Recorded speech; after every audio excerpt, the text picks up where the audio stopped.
The wooden pail hit the ground with a hollow thud, and milk spread across the dusty boards of the general store porch like spilled moonlight, seeping between the cracks and dripping onto the packed earth below. Lily Rosewood stood frozen, her hands still curved around empty air where the handle had been moments before, watching 3 days' worth of careful savings disappear into the thirsty Arizona soil. The late afternoon sun of July 1882 beat down mercilessly on Coolidge, turning everything golden and harsh, and when the first tear rolled down her cheek, she didn't bother to wipe it away. She had walked 4 miles that morning to reach town, 4 miles through desert scrub and heat that made the horizon shimmer like water. The milk was supposed to last her through the week, precious in this dry country where keeping a cow alive took more water than most folks could spare. Now it was gone, and with it went her breakfast, her coffee cream, the butter she had planned to churn.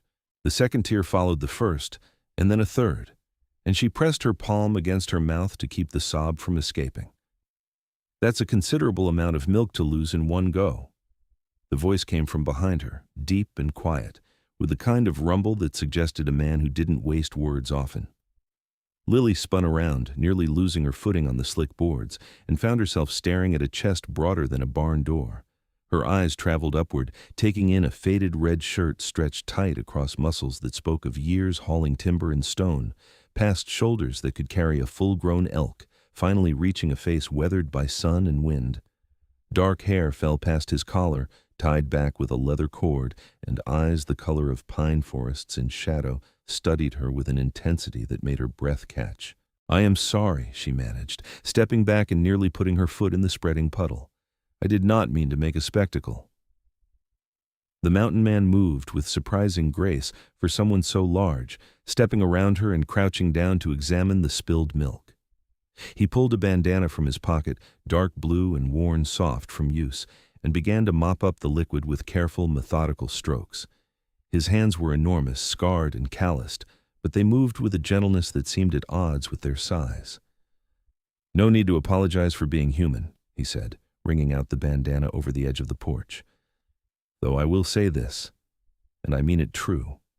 He looked up at her, squinting against the sun. "Those tears of yours are worth more than any milk that ever came from a cow. Milk you can replace. Tears like those, tears that come from real hardship, those cost a piece of your soul." Lily stared at him, her own tears stopping in sheer surprise. In the 3 months since she had arrived in Coolidge, trying to make a life for herself after her father's death left her with nothing but a failing homestead and debts she couldn't pay, no one had spoken to her with such straightforward kindness. The shopkeepers tolerated her because she paid in coin when she had it.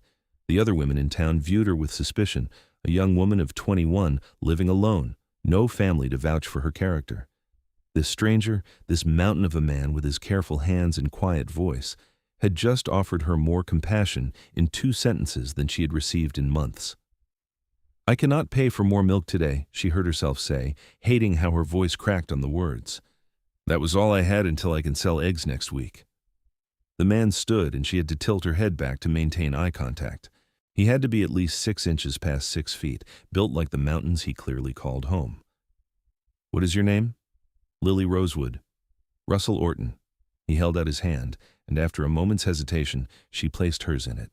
His grip was warm and firm, completely engulfing her smaller hand, but he released her quickly, respecting propriety. "I come down from the Galiuro Mountains about once a month for supplies. Been doing it for near on 8 years now. I know most folks in this town, but I have not seen you before. I only arrived in April." She gestured vaguely westward, toward the small homestead that sat on the very edge of viable farmland, where the irrigation from the Gila River barely reached. "My father had a claim out past the Peterson Ranch. When he passed, it came to me." Russell's expression shifted, something that might have been respect crossing his features. "That is hard country for anyone. Harder still for a woman alone." "I manage." The words came out more defensive than she intended, and she softened her tone. "I do what I can." He nodded slowly, then turned and walked into the general store, his boots heavy on the boards. Lily stood uncertainly, clutching her empty pail, unsure whether she should leave or wait. The milk was already soaking into the ground, attracting flies, and she knew she should head back before the heat of the day grew worse.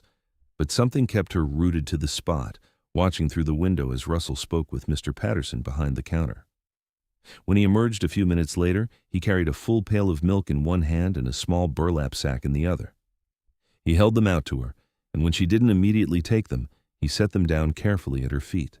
"I cannot accept this," Lily said, even as her heart leaped at the sight of that white precious liquid. "I do not take charity." "It is not charity, it is an exchange."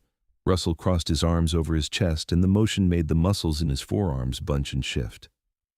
"I live alone up in the mountains, and I am not much for cooking beyond what will keep me alive. If you know how to make butter, real butter, I would trade a pail of milk and some sugar for a pound of it when you can manage." She studied his face, looking for pity or condescension, but found only steady patience. It was a fair trade, probably more than fair, and they both knew it. A pound of butter took time and effort, but it didn't cost nearly as much as what he was offering. Still, he had structured it in a way that let her keep her pride, and for that alone, she felt something warm unfold in her chest. "That is acceptable," she said quietly. "When should I bring it to you?" "I will be in town again in 3 weeks. Meet me here at the store around midday." He tipped his hat to her, a gesture so old-fashioned and courtly it seemed to belong to a different era. "Safe travels back to your homestead, Miss Rosewood." He walked away then, his long strides carrying him toward the stable where a massive roan horse waited, and Lily stood watching until he disappeared around the corner. Only then did she pick up the milk in the sack, which she discovered contained 2 pounds of white sugar, a luxury she hadn't tasted in months. The tears that came this time were different, born not of despair but of unexpected grace. The walk back to her homestead seemed shorter with the milk pail balanced carefully in her arms. She passed the Peterson ranch with its neat fences and fat cattle, then the last struggling attempts at farming before the land turned too dry and wild for anything but scrub and hope. Her father's claim, now hers, sat in a small valley where a seasonal creek sometimes ran. The house was more of a shack, really. 2 rooms with a roof that leaked when the rare rains came, but it had a good well and a hen house her father had built with his own hands. That evening, as she poured milk into her coffee and tasted sweetness for the first time in weeks, Lily found her thoughts returning again and again to Russell Orton. There was something about him, something beyond his obvious strength and size. He moved through the world with a quietness that suggested a man comfortable with solitude, but his eyes had held a sharpness that missed nothing. And his words about her tears being worth more than milk, they circled through her mind like a prayer, like a promise that maybe, just maybe, someone in this harsh land understood what it cost to keep going when everything seemed determined to break you. She began churning butter the next morning, knowing it would take days to accumulate enough cream. Her 3 hens were good layers, and she had been trading eggs for milk at a neighbor's place 5 miles south, but that arrangement had always been tenuous. The neighbor's wife didn't like her, viewing Lily with the same suspicion most women did, as though being young and unmarried made her some kind of threat. Having her own source of milk, even if it came from a trade with a mountain man, felt like a small victory. The days passed in the rhythm of survival that Lily had learned over the past months. She tended her small vegetable garden, coaxing life from soil that seemed determined to remain dust. She collected eggs and mended her clothes and tried to ignore the way the roof beam sagged a little more each week. Her father had been a dreamer, always certain the next season would be better, that rain would come, that the land would provide. He had died believing it, a heart attack in the fields, during one of his endless attempts to dig irrigation channels with nothing but a shovel and determination. Lily had inherited his stubbornness, but not his optimism. She knew the land was dying, that without significant capital to dig a proper well system or bring in water from farther away, she was fighting a losing battle. But it was her battle, her land, her small piece of the world where no one could tell her what to do or who to be. That independence was worth almost any price. 2 weeks after her encounter with Russell, a dust storm rolled in from the west, turning day into night and scouring everything in its path. Lily huddled in her shack with wet cloths stuffed under the door and around the single window, listening to the wind howl like something alive and furious. When it finally passed the next morning, she emerged to find her hen house damaged, one wall torn partially away, and her garden buried under a foot of fine sand. She sat down on her front step and put her head in her hands, but no tears came this time. She was too tired for tears, too worn down by the endless struggle. The chickens were alive, frightened but unharmed, and she could rebuild the wall with scrap wood. The garden could be replanted if she could find seeds. But each setback felt like the land itself was trying to tell her something, trying to make her understand that she didn't belong here, that she should give up and leave like so many others had. The butter was nearly ready by the time the 3 weeks had passed. Lily had worked the cream carefully, adding a touch of salt from her dwindling supply, pressing out the moisture until she had a solid pound of golden butter wrapped in clean cheesecloth. She dressed in her best blouse, which wasn't saying much, and tried to do something with her hair, which the dry climate had turned into a mass of tangles no matter how much she brushed it. The walk to town seemed longer this time, anticipation making every mile stretch. She told herself it was just a practical trade, nothing more, but she couldn't quite ignore the flutter in her stomach when she thought about seeing Russell again.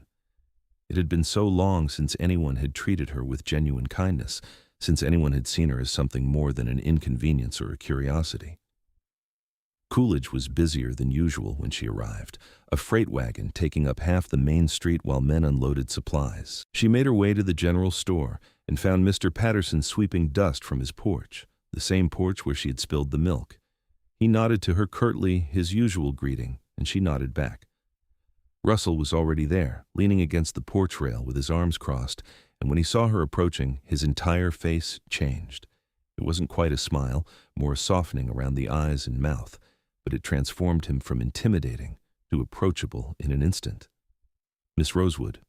He straightened, and she was struck again by just how big he was, how solid he seemed compared to everything else in this dusty, precarious town. "I was hoping you would come. I keep my agreements." She held out the wrapped butter, and he took it with the same careful gentleness she remembered, as though it were something precious rather than a simple trade good. He unwrapped a corner, examining the butter with what looked like genuine appreciation. "This is fine work, better than anything I could buy in a store, and I mean that." He pulled out a small leather pouch from his pocket and held it out to her. "I brought you something else, in addition to the next milk and sugar. I hope you do not mind." Lily hesitated, then took the pouch. It was heavy, clinking softly, and when she opened it she found it full of seed packets, beans, squash, corn, even tomatoes, all varieties suited to the Arizona climate. Her throat tightened as she looked up at him, searching for the right words and finding none adequate. "The dust storm last week was bad," Russell said, his voice gentle. "I figured a lot of folks lost gardens. These are seeds I have been collecting and saving over the years. They grow well even in poor soil, if you can give them a little water." "How did you know about the storm reaching my place?" The question came out sharper than she intended, edged with suspicion born of too many hard lessons about trusting people. Russell didn't seem offended. "I saw it from my camp in the mountains, saw which direction it was heading. I know where the Peterson Ranch is, and you said you were past that, so I made an educated guess." He paused, then added, "I also rode out to check on some of the outlying homesteads yesterday. Wanted to make sure folks were all right. I saw your place from the ridge above it." The thought of him checking on her, even from a distance, made something flutter in her chest again. "You did not need to do that." "Maybe not, but I wanted to." He pushed away from the rail, and she noticed he had another pail of milk already sitting by the door, along with a larger sack than before. "I doubled the sugar this time. Figured if you are replanting you might want to make some preserves when things start producing." Lily looked at the supplies, at the seeds in her hand, at this strange mountain man who had appeared in her life like something out of a story. "Why are you doing this? You do not know me. I could be anyone." Russell considered the question seriously, his gaze steady on her face. "I have lived alone in the mountains for 8 years, Miss Rosewood. I chose that life, and mostly I'm content with it. But I learned something during those years. Kindness is not something you ration. It is not something you only give to people you know well or who have earned it somehow. Kindness is what separates us from the wild things, from the storms and the drought and the hard ground. I saw you crying over spilled milk, and I saw someone who needed help. It is as simple as that." The words settled over her like a benediction, like absolution for every moment she had felt weak or overwhelmed or insufficient. She tucked the seed pouch carefully into her pocket and picked up the milk and sugar, balancing them in her arms. "Will you be back in another 3 weeks?" she asked, and hoped her voice didn't reveal how much the answer mattered. "I will." Russell's expression softened again, that almost smile that made him look younger and less weathered. "And if you need anything before then, my camp is about 10 miles northeast of your place, up in the foothills where the creek runs year-round. Follow the creek upstream and you will find me." "I will remember that." She shifted the pail to get a better grip. "Thank you, Mr. Orton, for all of this." "Russell," he said. "Just Russell. And it is my pleasure, Lily." The sound of her first name in his deep voice sent warmth cascading through her, and she turned away quickly before he could see the color rising in her cheeks. She was halfway down the street before she realized he had used her given name without asking permission, and that she didn't mind at all. The seeds transformed her garden over the following weeks. Lily planted them carefully, rationing her water, tending each sprout like it was made of spun glass. The beans pushed through the soil first, then the squash, their broad leaves unfurling to catch the morning sun. She found herself thinking about Russell as she worked, wondering what his camp looked like, what he did with his days up in those mountains.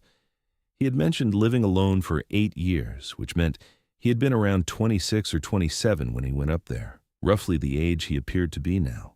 What drove a man to solitude like that? She wanted to know, wanted to understand him in a way that went beyond their simple trades. And that desire itself was frightening, because Lily had taught herself not to want things. Wanting led to disappointment. Wanting made you vulnerable. But as the 3rd week approached, she found herself counting down the days, then the hours. She made another pound of butter, this time experimenting with some wild herbs she had found growing near the creek. The result was fragrant and rich, and she wrapped it carefully, imagining Russell's reaction when he tasted it. She woke on the day of their meeting to find her best blouse torn, caught on a nail and ripped beyond simple mending. Frustration brought her close to tears again, but she pushed the emotion down and chose her second best option, a faded green cotton that at least was clean and whole. Her hair remained impossible, but she tied it back with a ribbon and decided that would have to be good enough. Russell was waiting in the same spot, and this time when he saw her, his face broke into an actual smile, full and genuine, transforming his entire countenance. Lily felt her own lips curve in response, helpless against the warmth of that welcome. "You look well," he said as she approached. "The garden is growing?" "It is. Those seeds are miracle workers." She handed him the butter. "I added some herbs this time. I hope that's all right." Russell unwrapped it immediately, raising it to his nose and breathing in deeply. "This smells incredible. What herbs?" "Wild oregano and a touch of thyme. They grow along the creek bed." She felt absurdly pleased by his obvious appreciation. "I thought they might make the butter more interesting." "More interesting and more delicious, I would wager." He wrapped it back up carefully and set it in his saddlebag, then turned to her with an expression that might have been nervousness on a less confident man. "I have a question to ask you, and I hope you will not take offense." Lily's stomach tightened. "What is it?" "Would you allow me to visit your homestead?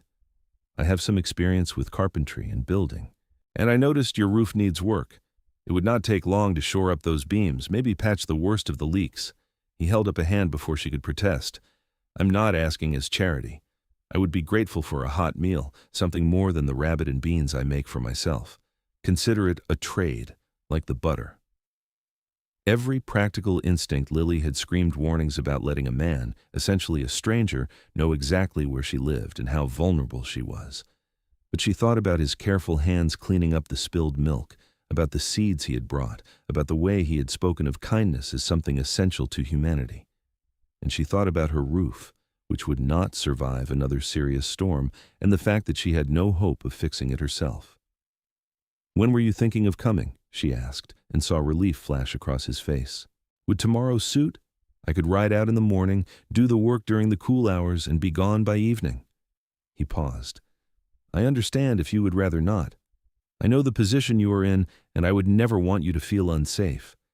The fact that he acknowledged her vulnerability, that he understood the risk he was asking her to take, made Lily trust him more, not less. "Tomorrow would be fine. I will have a meal ready at midday." His smile returned, and Lily realized she was already starting to crave that expression, the way it lit up his serious face and made him look almost boyish despite his size and obvious strength. They talked for a few more minutes, Russell telling her about a mountain lion he had seen near his camp, Lily describing the progress of her garden.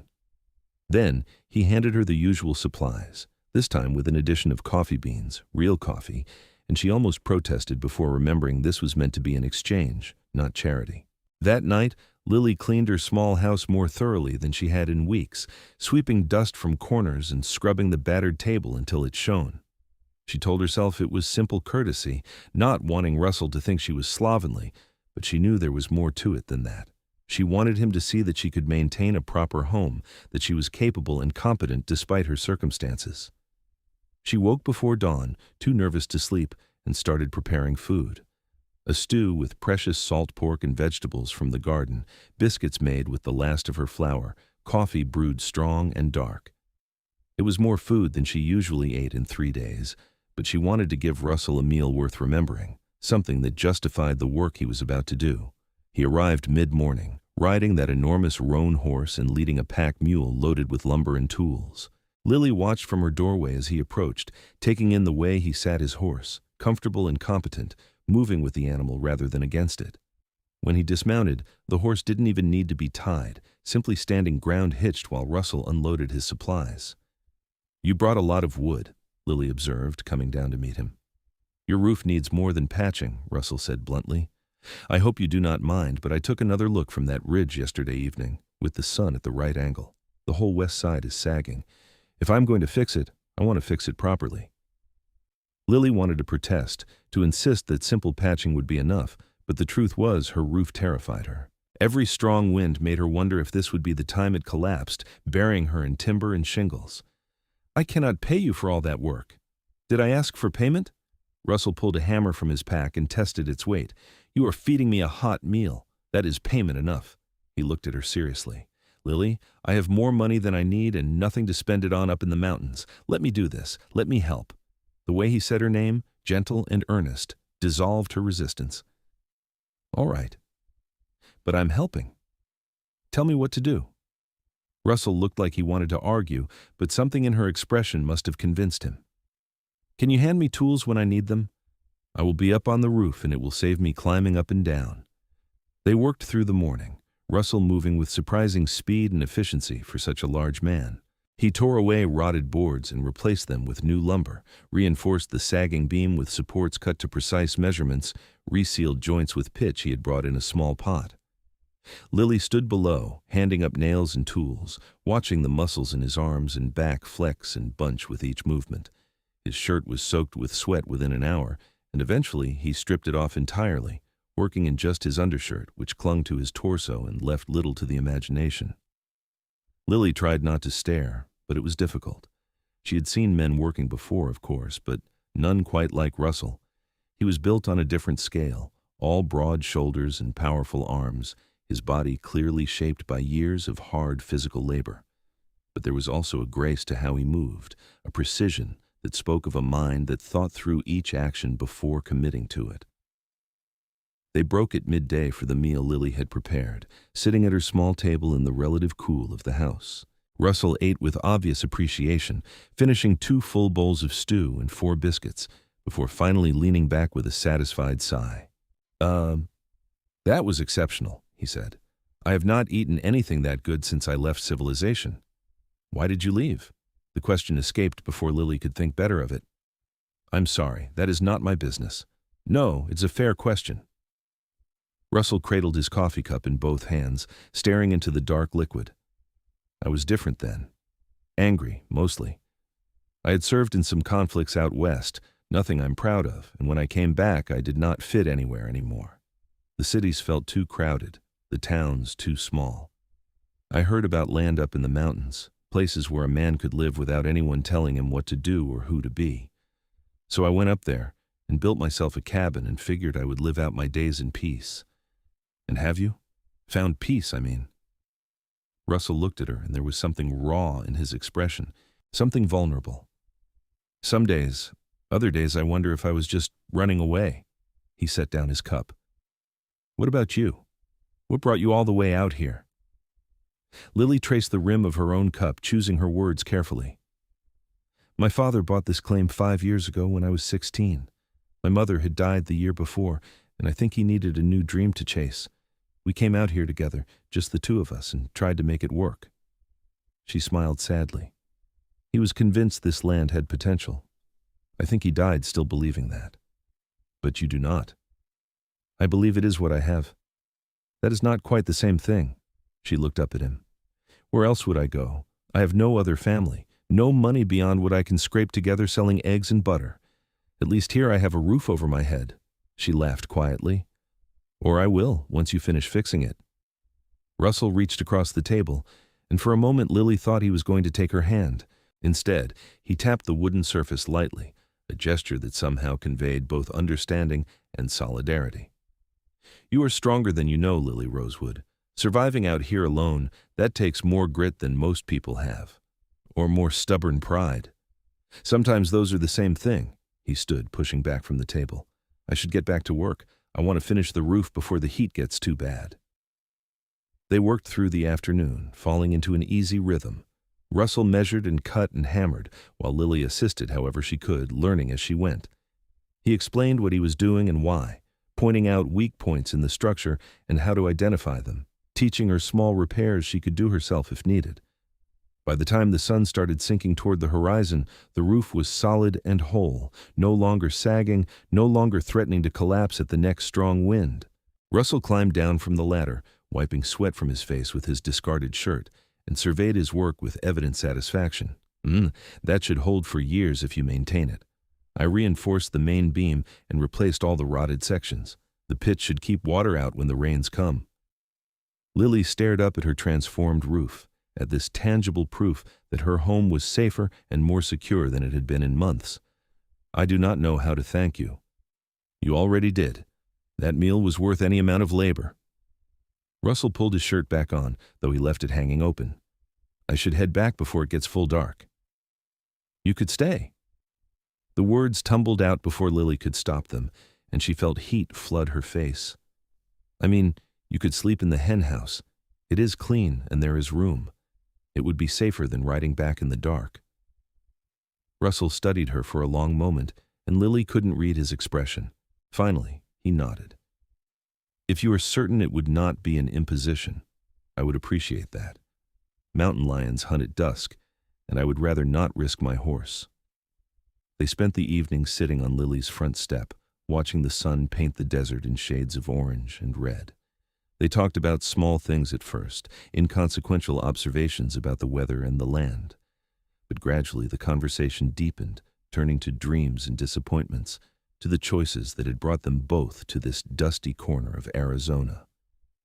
Russell told her about growing up in Missouri, about parents who had died when he was young, about drifting west with no particular destination in mind. He described his cabin in the mountains with obvious affection, the way the light filtered through the pines in the morning, the sound of the creek running over stones. But he also spoke of loneliness, of the way silence could become oppressive when it stretched too long. Lily shared more about her father, about the way his optimism had sometimes felt like a burden, forcing her to be the practical one, the one who calculated and conserved and worried about how they would survive. She talked about the moment she realized he was never going to change, never going to see the land for what it truly was, and how that realization had felt like a small death even before his actual passing. "Do you ever wish you had chosen differently?" Russell asked as full darkness settled around them. "Gone to a city, found different work?" Lily considered the question honestly. "Sometimes. But then I think about living in some cramped boarding house, working in a factory, or taking in laundry, always at someone else's mercy. At least here I am free. Poor and struggling, but free." "Freedom has a price." Russell's voice was quiet in the darkness. "Sometimes I wonder if I paid too much for mine." She looked at him, at his profile outlined against the star-filled sky, and felt something shift inside her chest. What would make it worth the price? He turned to face her, and even in the darkness, she could feel the intensity of his gaze. Connection. Purpose beyond just surviving. Someone to share the good days with, and to help weather the bad ones. He paused. I have been alone a long time, Lily. It took meeting you to realize how much I have been missing. Her breath caught in her throat. You barely know me. I know you spill milk and cry honest tears. I know you keep your agreements and take pride in your work. I know you are brave enough to live alone in hard country and stubborn enough to keep fighting when anyone sensible would give up. His hand found hers in the darkness, warm and solid. I know enough. Lily's heart hammered against her ribs. No one had ever spoken to her this way, with such straightforward honesty, such clear intention. What are you saying? I'm saying I would like to keep seeing you, more than once every 3 weeks. I'm saying I think you are remarkable, and I want to know you better. His thumb traced circles on the back of her hand.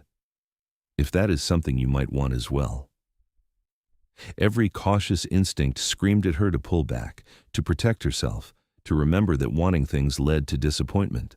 But sitting there in the darkness with Russell's hand warm around hers, Lily found she didn't want to be cautious anymore. She wanted this, wanted him, wanted the possibility of something more than mere survival. I would like that, she whispered. Very much.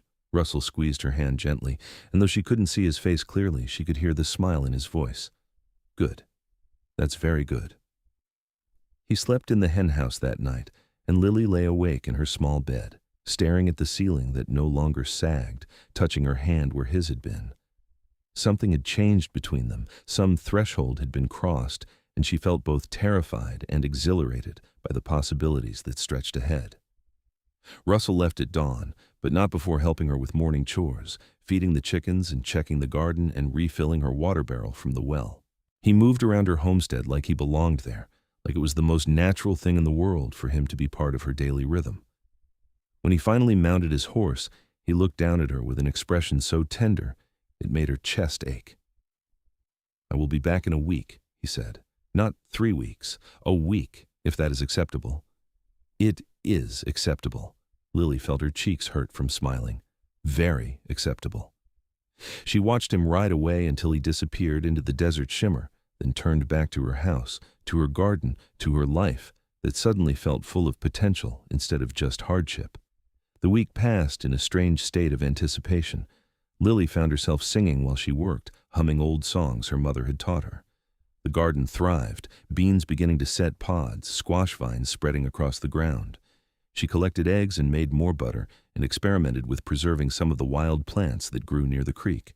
And every day she counted down the hours until Russell would return. When he finally appeared on the 7th day, riding up just after breakfast, Lily was waiting on her front step. He was barely off his horse before she was running toward him, propriety forgotten in the rush of joy at seeing him again.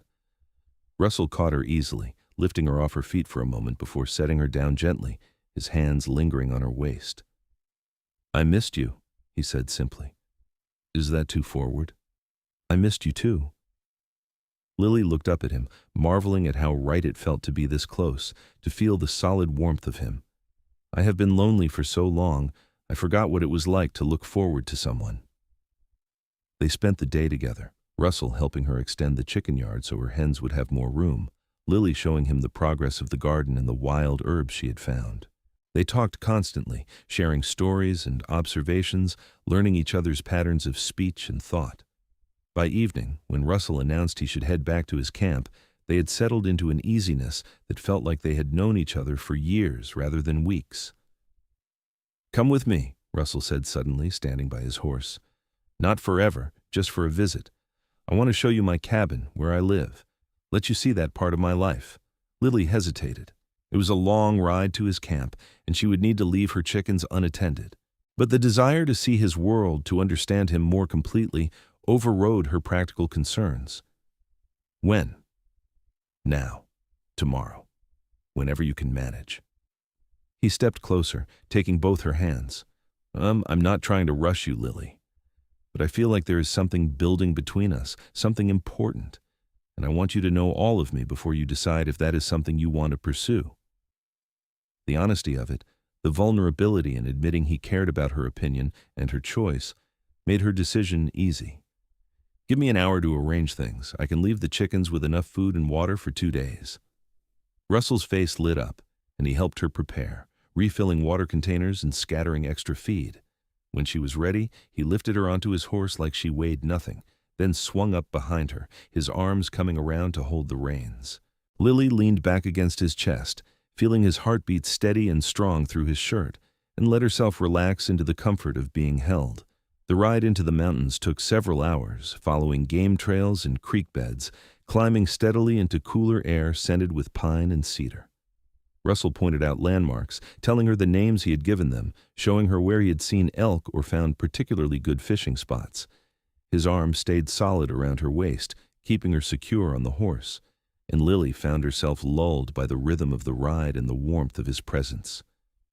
His cabin appeared suddenly as they rounded a bend, nestled into a clearing where the creek pooled before continuing down the mountain. It was larger than she expected, solidly built from logs he must have felled and shaped himself, with a stone chimney and real glass windows. A covered porch ran along the front, and she could see neat stacks of firewood and carefully organized tools. "You built this?" she asked as Russell helped her down from the horse. "Over the course of 2 years?" There was pride in his voice, and rightly so. "I wanted something that would last, something solid. I was tired of temporary things." He showed her inside, and Lily was struck by how clean and organized everything was. A large bed dominated one corner, made up with faded quilts. A table and chairs sat near the fireplace, and shelves lined the walls holding supplies and books, more books than she expected a mountain man to own. Cooking equipment hung from hooks near the hearth, and furs covered the plank floor, providing softness and warmth. "This is beautiful," she said honestly. "It feels like a real home." "It has been home," Russell agreed, "but lately it has started to feel empty." He moved to the window, looking out at the clearing. "I never minded the solitude before. Now it feels like something is missing." Lily crossed to stand beside him, their shoulders brushing. "What changed?" "I met a woman crying over spilled milk." He looked down at her, his expression serious. "And I realized I had been asleep for 8 years, just going through the motions of living without actually feeling anything. You woke me up, Lily. Made me remember what it is like to care about someone, to want to be part of someone's life." She turned to face him fully, reaching up to touch his cheek. The stubble was rough under her palm, and she felt him lean into her touch. "I feel the same way. Like I have been just surviving, and you showed me there could be more." Russell covered her hand with his, turning his head to press a kiss to her palm. The gesture was so tender, so intimate, that Lily felt tears prick her eyes. Then he was leaning down, giving her time to pull away if she wanted, and she tilted her face up to meet him halfway. The kiss was soft at first, questioning, but when Lily responded, it deepened into something that made her knees weak. Russell's arms came around her, pulling her close, and she wrapped hers around his neck, fingers tangling in his long hair. He tasted like coffee and possibility, and when they finally broke apart, they were both breathing hard. "Stay," Russell said, his forehead resting against hers. "Not just tonight. Stay with me. Be part of my life up here." Lily's heart raced. "I cannot just abandon my homestead. Then I will come down and help you work it. We can split our time between both places." His hands framed her face, thumbs stroking her cheeks. "I'm not trying to take away your independence, Lily. I want to add to it. Build something together, something stronger than either of us alone." She thought about her small, struggling homestead, about the endless battle against drought and dust. She thought about her empty house and lonely nights. And she thought about this cabin, solid and warm, and about the man who had built it with his own hands, offering to share it with her. "I need time," she said, though everything in her wanted to say yes immediately. "This is fast, Russell. We've only known each other a few weeks." "I understand." He kissed her forehead, gentle and reassuring. "Take all the time you need. I will wait. I've waited 8 years without knowing I was waiting for someone. Now that I have found you, I can wait a little longer." They spent that night talking by the fire, Russell making a simple meal of venison and beans while Lily explored his books, delighted to find volumes of poetry alongside practical manuals on farming and animal husbandry. He had carved the furniture himself, she realized, each piece showing the same careful attention to detail he brought to everything. This was a man who did things properly or not at all. When it came time to sleep, Russell offered her the bed without question, preparing to spend the night on the floor near the fire. But Lily stopped him with a hand on his arm. "Stay with me," she said quietly. "Just to sleep. I do not want to be alone tonight." Something flashed in Russell's eyes, warm and grateful, and he nodded. They lay down together, Lily curling into his side, his arms solid and secure around her. She had never slept next to a man before, but it felt natural, felt right, his steady breathing lulling her into the deepest sleep she had experienced in months. She woke to morning light filtering through the windows and the smell of coffee brewing.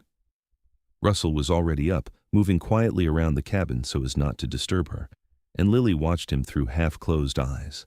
He was barefoot, wearing just his pants and undershirt, hair loose around his shoulders, and he looked completely at ease in his space. This was Russell in his natural environment, and she found herself wanting to be part of that naturalness, to belong here with him. They rode back to her homestead late that morning, Russell insisting on helping her check on everything before he returned to his camp. The chickens were fine, the garden needed watering, and nothing had been disturbed in her absence. But standing in her small house with its single room and makeshift furniture, Lily felt the contrast with Russell's solid cabin, felt the weight of her isolation descend again. "I will be back in 3 days," Russell said as he prepared to leave, "and every 3 days after that until you tell me to stop coming." "Do not stop coming?" Lily gripped his hand tightly. "Whatever I decide about everything else, do not stop coming." He kissed her then, deep and thorough, and she clung to him like he was the only solid thing in a world of shifting sand. When he finally rode away, she stood watching until he disappeared, then turned back to her garden and her chores, her mind whirling with possibilities and fears. The truth was, she was falling in love with Russell Orton. Probably had been since the moment he cleaned up her spilled milk and told her tears were worth more. But love was a luxury, and she had trained herself to live without luxuries.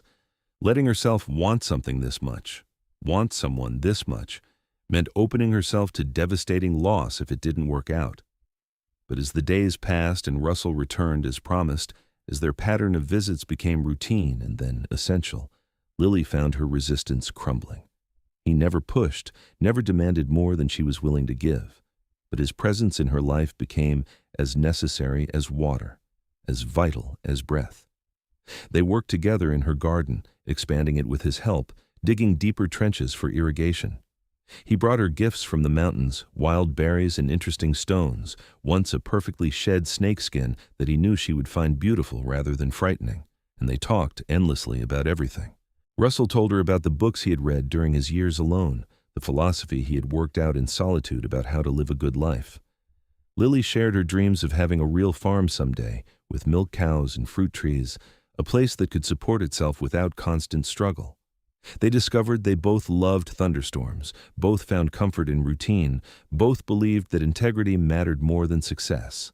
2 months after that first meeting in Coolidge, as they sat together watching the sunset from her front step, Russell turned to her with an expression of such clear purpose that Lily's breath caught. "I love you," he said simply. "I think I have loved you since I saw you crying over that milk, but I know it for certain now. I love your strength and your stubbornness, and the way you refuse to give up even when everything seems impossible. I love how you look at the world, finding beauty in small things. I love the way you laugh when you think no one is listening, and the way you talk to your chickens like they are your friends."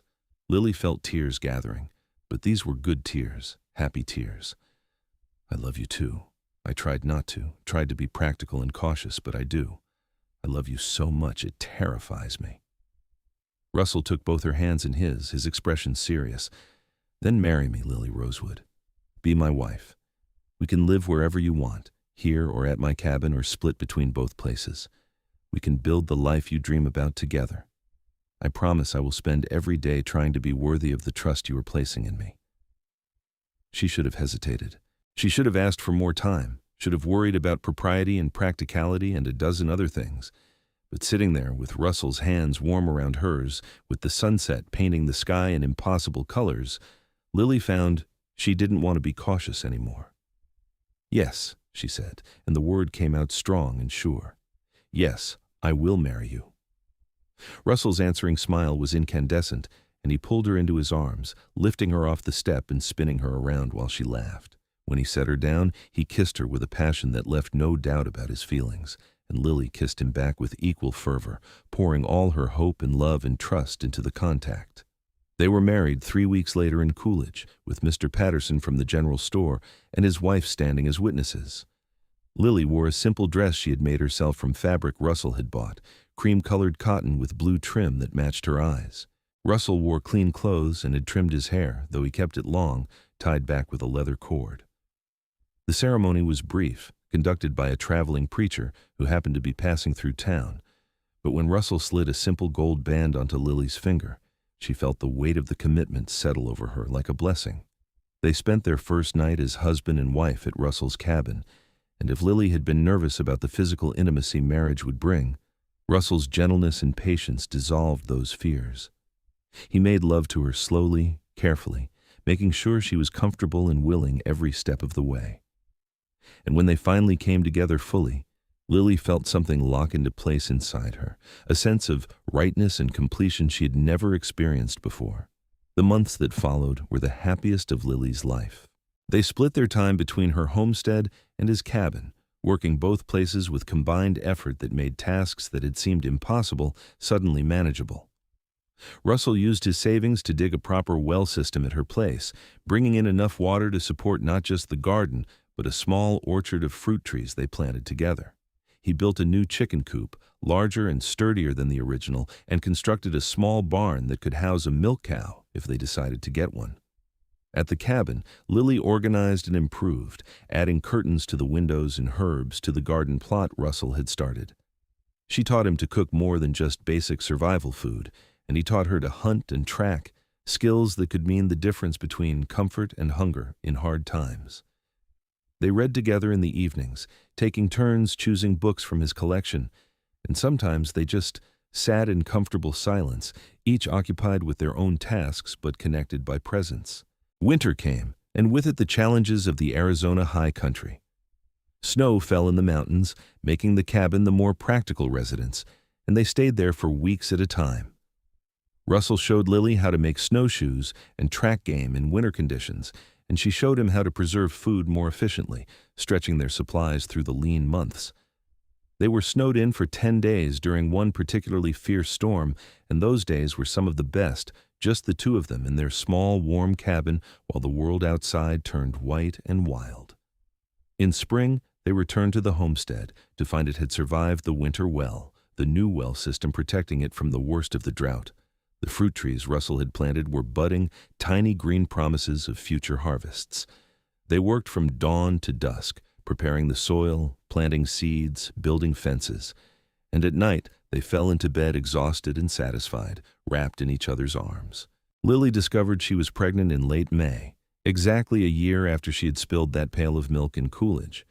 She had suspected for a few weeks, but when her courses didn't come for the second month in a row, she knew for certain. She told Russell one evening as they sat on the porch of the homestead, watching the sunset paint the desert in shades of gold and red. "I'm going to have a baby," she said simply, and watched his face transform. Russell turned to her, eyes wide with wonder, then dropped to his knees beside her chair, pressing his face against her still flat stomach. "Truly, truly," Lily ran her fingers through his hair, marveling at this man who had appeared in her life like an answer to prayers she hadn't known how to speak. "We are going to be parents." He looked up at her, and there were tears on his cheeks. "I never thought I would have this, a family, a real home. I convinced myself I didn't want it, that I was better off alone."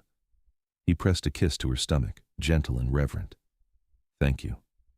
Thank you for giving me this." "We are giving it to each other," Lily corrected softly. "Everything we have, we built together." The pregnancy progressed smoothly through the summer and into fall. Lily stayed healthy and strong, continuing to work as long as she was able, though Russell became increasingly protective as her belly swelled. He built a proper cradle from cedar wood, sanding it until it was smooth as glass, and Lily sewed tiny clothes from soft fabric, preparing for the new life that would join them. They decided to stay at the homestead for the birth, wanting to be closer to Coolidge and the doctor who lived there. Russell made sure they had everything they might need, from clean linens to medicinal herbs, and he rode to town regularly to check in with the doctor, making sure the man would be available when the time came.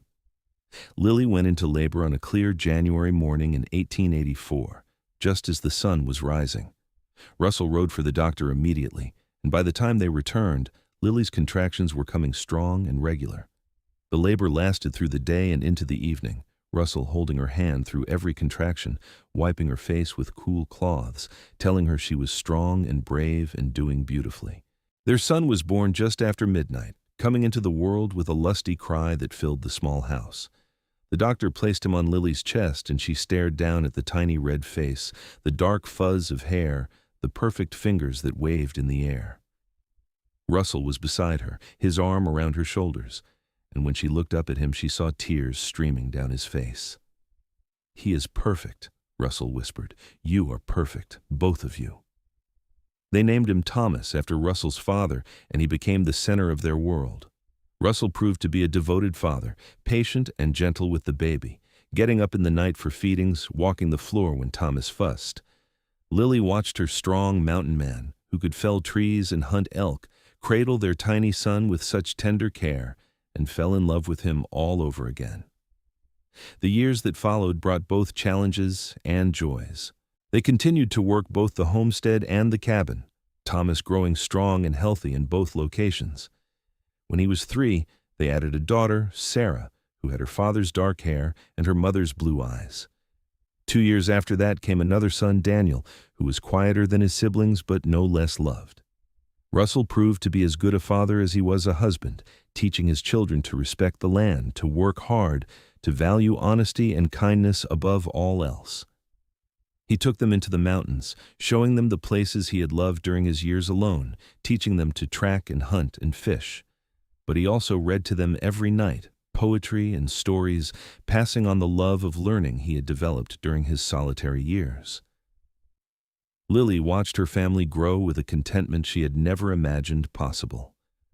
The homestead thrived under their combined efforts, the orchard producing fruit, the garden yielding vegetables, the chickens multiplying. They added a milk cow, then 2, then a whole small herd. Russell built a proper house, larger than the original shack, with bedrooms for the children and a real kitchen for Lily. It wasn't a mansion, wasn't fancy, but it was solid and warm and full of love. On their 10th anniversary, Russell took Lily back to Coolidge, to the spot where they had first met. The general store was still there, though Mr. Patterson had retired and his son ran it now. They stood on the porch, holding hands, and Russell turned to her with that same soft expression he had worn when he cleaned up her spilled milk so many years ago. "Do you remember what I told you that day?" he asked. "You said my tears were worth more than any milk." Lily squeezed his hand. "You were right. But what I didn't know then was that the joy could be worth so much more than the tears. You showed me that, Russell. You showed me what life could be." "We showed each other," he corrected, pulling her close. Everything good in my life started the day I saw you crying. You woke me up from a half-life and gave me a real one." They kissed there on that porch, 10 years and 3 children and countless challenges later, and it felt exactly like their first kiss, full of promise and possibility. The children grew, as children do. Thomas became a skilled carpenter like his father, helping to build and maintain the steadily expanding homestead. Sarah developed a gift for animals, particularly horses, and started breeding them for sale to nearby ranches. Daniel was the scholar, reading every book he could find, eventually going to school in Phoenix and returning with plans to be a teacher. Through it all, Russell and Lily remained the center of their family, their love the foundation on which everything else was built. They had their disagreements, of course, moments of frustration or misunderstanding, but they had learned to talk through problems, to respect each other's perspectives, to remember that they were on the same side. Russell never fully abandoned his cabin in the mountains. Even as their children grew and the homestead demanded more attention, he would occasionally spend a few days up there, needing the solitude to recharge. Lily understood, never begrudging him that time alone, and sometimes she would go with him, the two of them recapturing those early days when it had been just them against the world. When Lily turned 40, Russell surprised her with a trip to California, the first time either of them had left Arizona in years. They traveled by train, a marvel of modern convenience, and spent 2 weeks exploring San Francisco and the coast.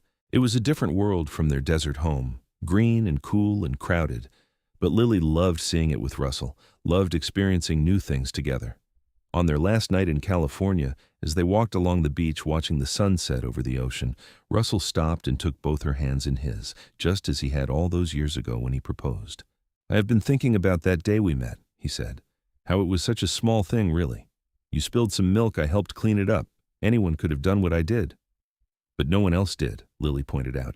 "You saw me, really saw me, not just as someone in need, but as someone worth helping, worth knowing. I am grateful every day that I was the one who happened to be there." Russell pulled her close, and they stood together as the waves crashed against the shore. "Whatever happens in the years we have left, however long or short that might be, I want you to know that you have been the greatest adventure of my life. You and our children, the life we built together, that is worth more than anything else." Lily rested her head against his chest, listening to his heartbeat, steady and strong. "We built something good, didn't we? We built something extraordinary." They returned to Arizona full of stories and memories, and life continued its steady rhythm. The children married and started families of their own, giving Russell and Lily grandchildren who filled the homestead with noise and laughter. Thomas and his wife built a house on the edge of the property, staying close to help with the work. Sarah moved to a neighboring ranch but visited often, bringing her own children to learn from their grandparents. Daniel returned from Phoenix with a bride and settled in Coolidge, teaching at the school there, but he rode out every Sunday for dinner. Russell and Lily grew older together, their hair turning gray, their bodies showing the wear of years of hard work. But they were healthy and active, still working the land, still finding joy in simple things. They would sit together in the evenings on the porch Russell had built 30 years earlier, watching the sunset and talking about their day, about their children and grandchildren, about nothing and everything.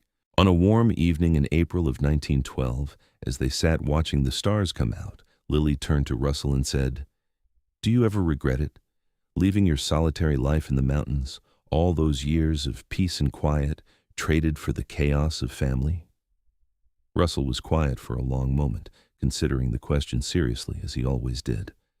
Then he smiled, that same smile that had transformed his face when he first told her he loved her, decades ago. "Not for a single second," he said firmly. "The mountains gave me time to figure out who I was, but you and our family, you gave me a reason to be that person. I was existing before. Now I am living. There is a world of difference." Lily leaned her head on his shoulder, comfortable and content. "I love you, Russell Orton, just as much now as I did that first day you told me my tears were worth more than milk." "And I love you, Lily Orton, more than I have words to express." He pressed a kiss to the top of her head, "though I will spend the rest of my life trying to find those words anyway." They sat together as darkness fell completely, surrounded by the life they had built, the family they had created, the love that had sustained them through 3 decades of joys and hardships. The desert wind whispered through the fruit trees Russell had planted so long ago, carrying the scent of citrus blossoms and possibility. Inside the house, their grandchildren were settling in for the night, their voices carrying through the open windows. Thomas was checking the livestock one final time before bed. Lily's garden, now tended by her daughter-in-law, flourished in the moonlight. Everything they had worked for, everything they had dreamed of during those early uncertain days had come to fruition. "We did good, didn't we?" Lily asked softly. Russell's arm tightened around her shoulders. "We did better than good. We did extraordinary." And there, on the porch of the house they had built together, surrounded by the evidence of their love and labor, Russell and Lily Orton sat in perfect contentment, knowing that their story, which had begun with spilled milk and honest tears, had become something beautiful and lasting. They had found in each other not just love, but partnership, not just comfort, but purpose, not just survival, but true, deep, abiding joy. The milk that had seemed so precious that day in Coolidge had long since been forgotten, replaced by something far more valuable. They had built a legacy of love, a family that would carry forward their values and their strength. And through it all, through every challenge and triumph, they had faced it together, proving that sometimes the most extraordinary adventures begin with the simplest acts of kindness. As the years continued to pass, Russell and Lily remained inseparable, their love deepening with time rather than fading. They celebrated their 40th anniversary surrounded by children, grandchildren, and even a few great-grandchildren, the homestead filled with the evidence of a life well lived. And when visitors would ask how they had managed to build such a wonderful life from such humble beginnings, Russell would always tell the same story. "I saw her crying over spilled milk," he would say, his eyes finding Lily across the room. "I cleaned it up and told her tears were worth more. Turned out that simple truth was the beginning of everything good in my life. Because when you see someone's tears as valuable, when you treat their pain as something worth addressing, you open the door to real connection. And real connection, that is what makes life worth living." Lily would smile at him when he said this, remembering that day in Coolidge, remembering the mountain man who had appeared in her life like an answer to a prayer. And she would think about all the years since then, all the joys and struggles they had shared, and know that every tear she had cried that day had indeed been worth more than milk. They had been the price of admission to a life she could never have imagined, a love that had transformed everything. They lived to see their great-grandchildren grow, to witness the homestead expand into a proper ranch, to watch as the desert slowly bloomed under the care of their family. And through it all, until the very end of their long, full lives, Russell and Lily held fast to each other, proof that love built on kindness, respect, and genuine care could weather any storm and outlast any hardship. Their story became family legend, passed down through generations, the tale of the mountain man and the woman crying over spilled milk, and how that chance meeting in the Arizona desert had created a legacy of love that would endure long after they were gone. And always, always, the moral remained the same.